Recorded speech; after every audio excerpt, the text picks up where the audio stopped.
Алғаш Америкаға келіп, орналасып, тұрақтанғанға қанша қаражат қажет?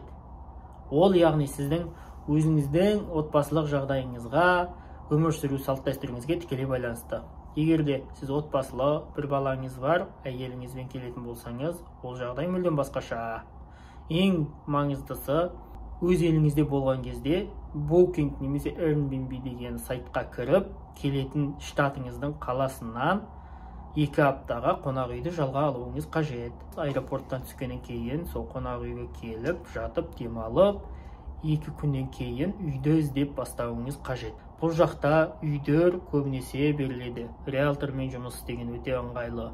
Себебі риэлтор сізден ақша алмайды, ол тек жалға беруші үйдің иесінен ғана өзінің процентін алады. Алайда үйді алғашында жалға алу сәл қиынырақ болады. Себебі Америкада ең бірінші сұрайтын ол social security number, яғни біз айтқанда иін.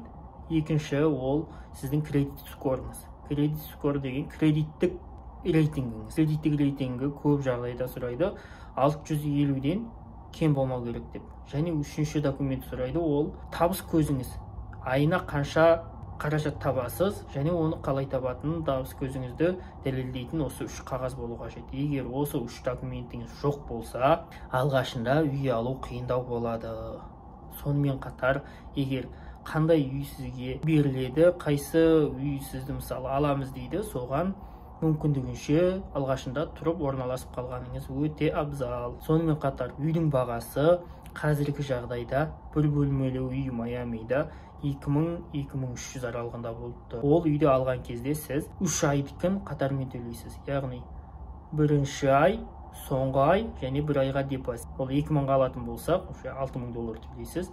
Сонымен қатар, онда тоқтың ақшасы, светтің және де машина қоятын тұрақтың қалай болатынын арнайы сұрап білуіңіз қажет. Үй алатын кезде жақсылап барлық пункттарын контрактта жақсылап оқыңыз, келісімшартты.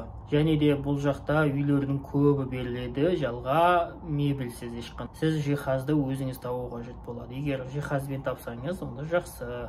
Сонымен қатар, үйді алған кезде келісімшартқа кем дегенде 1 жылға отырғаныңыз абзал. Егер сіз сол штатта 1 жыл тұратын болсаңыз, әйтпегенде 6 айға отырасыз, 6 айдан кейін ол үйдің бағасын қайтадан қосып жіберу әбден мүмкін. Әр келісім шарт біткен сайын үйдің бағасын үйдің иесі қосып отырады. Соған байланысты кемдегі қанша ұзақ уақытқа келісім шартқа отырасыз, сол сізге тиімді болады. Және де алғашында сізді қабылдаймыз деген үйді алғаныңыз абзал. Сонымен қатар, егер ол үйдің школының рейтингісі жақсы және жақсы қауіпсіз районда болса, өте жақсы. Себебі арзан бағаға таууға болады. Ол районы нашар, школының рейтингісі нашар болу әбден мүмкін. Келесі машина. Үлкен қалаларда Нью-Йорк, Вашингтон, Лос-Анджелес деген сияқты үлкен қалаларда метромен, автобуспен қатынауға мүмкіндік бар. Ал бірақ та Флоридада, Майамида автобуспен қатынауыңыз өте қиын болады. Себебі автобустар өте ұзақ уақытпен жүреді. Бір жерден екінші жерге тікелей автобусыңыз бармау әбден мүмкін. Соған байланысты өзіңіздің жеке машинаңыз болғаны өте тиімді. Алғашында сіз машинаны бір апта, 2 аптаға жалға алуыңызға болады. Оның бағасы сіздің алған машинаңыздың жылына, марка, моделіне тікелей байланысты. Машина жалға алу Turo деген сайт бар, сол сайттан іздесеңіз болады. Егер де бірден машина сатып алам десеңіз, Facebook'та Marketplace деген бар, Craigslist және де OfferUp деген приложениелер бар. Соларға кіріп, машина қарап тауып алуыңызға болады. Менің айтарым, машина алатын кезде машина сататын дилершиптерге бармаңыз. Олардың бағасы өте қымбат. Машинаның өз құнының үстіне кем дегенде $1500-2000 артық төлейсіз. Ал егерде сіз жаңағы мен айтқан сайттардан қарайтын болсаңыз, машинаны жеке адамның, жеке машинаның иесінен алуыңызға болады. Ол кезде сіз жақсылап саудаласуыңызға, машинаның барлық жағдайын көріп, тексеріп алуыңызға мүмкіндігіңіз бар. Қазір орташа есеппен машина алу 8 мыңнан 10 мың аралығында сіз орташа дәрежедегі машинаны ала аласыз. Онымен қатар машина алған кезде сіз машинаның салығын және де нөмір регистрациясының ақшасын төлейсіз. Кейін сізге телефон сим-карт қажет болады. Сим-картты сіз T-Mobile деген телефондық жүйелерден алуыңызға болады. Ол басқасынан қарағанда сәл арзандау және тарифтік бағалары өте тиімді. Мысалы, біз отбасылық тариф, әйелім екеуміз $86 2 сим-карт алғанбыз. Келесі ішіп жемдеріңіз. Ішіп жем бұл жақта алғаш келе қалған кезде бірден ұнамау мүмкін. Өте көп адамдарға ұнамайды. Әлі де үйрене алмай жатырмыз біздің өзіміз. Сіздер ішіп жемді алғанда Walmart деген үлкен магазиндер бар. Сол Walmarttан алуыңызға болады. Оның бағасы да жақсы және товарлары да жақсы. Сонымен қатар орыс магазиндер де бар. Яғни олардан өзіңіздің еліңіздегі барлық тағамдарды, ішіп жемдерді алуыңызға болады. Немесе Косткадан алуыңызға болады. Косткадан алу үшін сізге membership қажет болады. Ол ең арзаны бір жылына $60 төлейсіз. Яғни ол магазинге кіріп, сіз сауда сатып алуыңызға мүмкіндік береді. Ол membershipсіз сіз магазинге кіре алмайсыз. Бірақ ода заттарының көлемі үлкен, бағасы соған сай сәл арзандау. Етті ресторан депот деген бар, содан алсаңыз болады. Ол үлкен сауда бөлімше орталығы, одан барып үлкен ресторандар, басқа да ішіп жемге байланысты магазиндер, дүкендер барып алады. Оған membership'тің қажеті жоқ. Барған кезде бір реттік билет береді. Сол бір реттік билетпен барып, өзіңізге қажетті етті алуыңызға болады. Онда еттері халал, өте жақсы, және бағасы да соған сай жақсы болып келеді. Ішіп жемге айына кем дегенде $1000-1200 кетеді. Ол енді тағы да сіздің қалай қолданатыныңызға, қандай ішіп жем алатыныңызға тікелей байланысты болады. Келесі медициналық сақтандыру.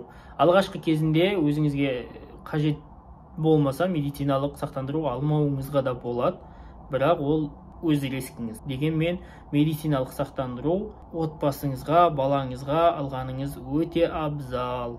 Себебі бұнда Америкада медициналық қызметтер құны өте жоғары. Егер сіз медициналық сақтандыруыңыз болмаса, бағасы аспанға шарықтап кетеді. Сондықтан медициналық сақтандыру алғаныңыз өте дұрыс. Ол медициналық сақтандыру сіздің қандай программа қалай алатыныңызға да байланысты, бірақ та ең арзаны айына бір адамға $30 болуы мүмкін. Оны сіздің медициналық сақтандыру жасайтын агентіңіз барлығын түсіндіріп айтып береді. Қосып айтатын жағдай, егер үй алған кезде үйдің мебельдері болмаса, сіз OfferUp Marketplace-тен табуыңызға болады. Ол жерде арзан бағаға жақсы жағдайдағы мебельдерді, заттарды табып алуыңызға мүмкіндік бар. Алғашқы кезінде ол өте жақсы көмектеседі.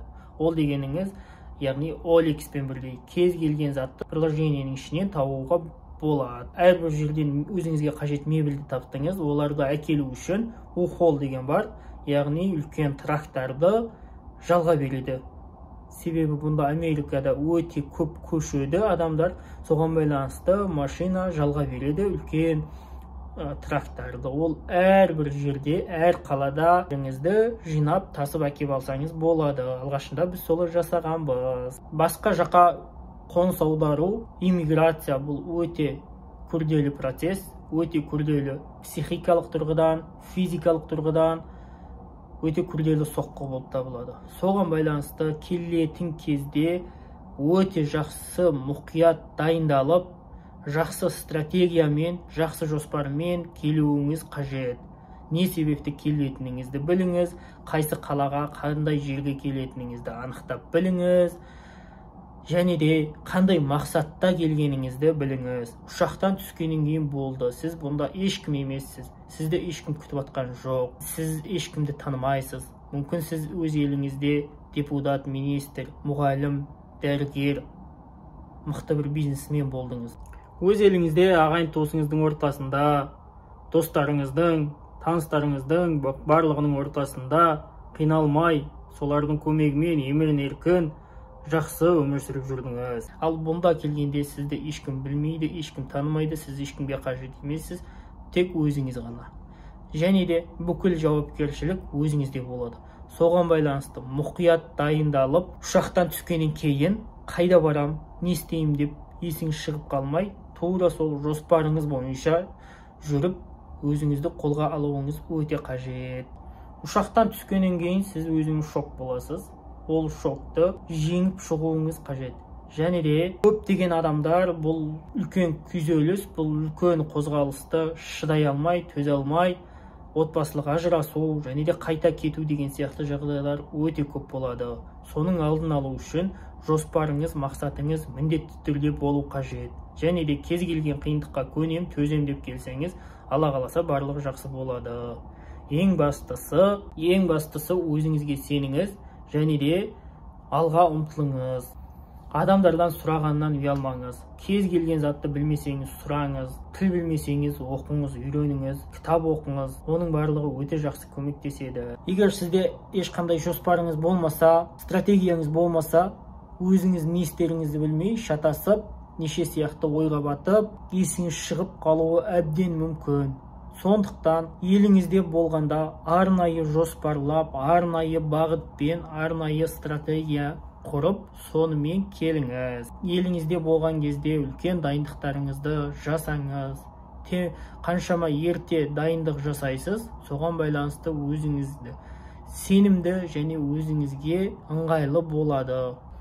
Қорытындылайтын болсақ, үй алғанға $6000 алғашқы 3 айын төлейтін. Машина $9000, телефон $86, ішіп-жемге айына $1000, медициналық сақтандыру $30, және де ары-бері көшіп қонғанға $300. Бұл орташа бағамен алғандағы баға. Барлығы $16546 шықты. Отбасылы адамның Америкаға келіп орналасудағы алғашқы кететін қаражаттар. Бұған билеттің бағасы кірмеген, 2 апта болатын қонақ үйдің бағасы кірмеген. Дегенмен, қаншама көп қаражатпен келесіз, соншама өзіңізді сезінесіз, ыңғайлы, қауіпсіз. Соған байланысты мүмкіндігіңіз болса, шамаңыз жетсе, көп қаражатпен келгеніңіз өзіңізге абзал. Егер жалғыз басты болып келсеңіз, бір шамамен $10,000 жетіп қалу мүмкін. Бұл жерде аттап басқаныңыз ақша болғандықтан, сіздің қаражатыңыз жылдан бітіп қалу әбден мүмкін. Сондықтан қаражатыңызды өте тиімді, ұқыпты пайдаланыңыз. Бұл ешқандай заңды түрде кеңес емес, бұл өзімнің басымнан өткен оқиғаны сіздерге бөліскенім.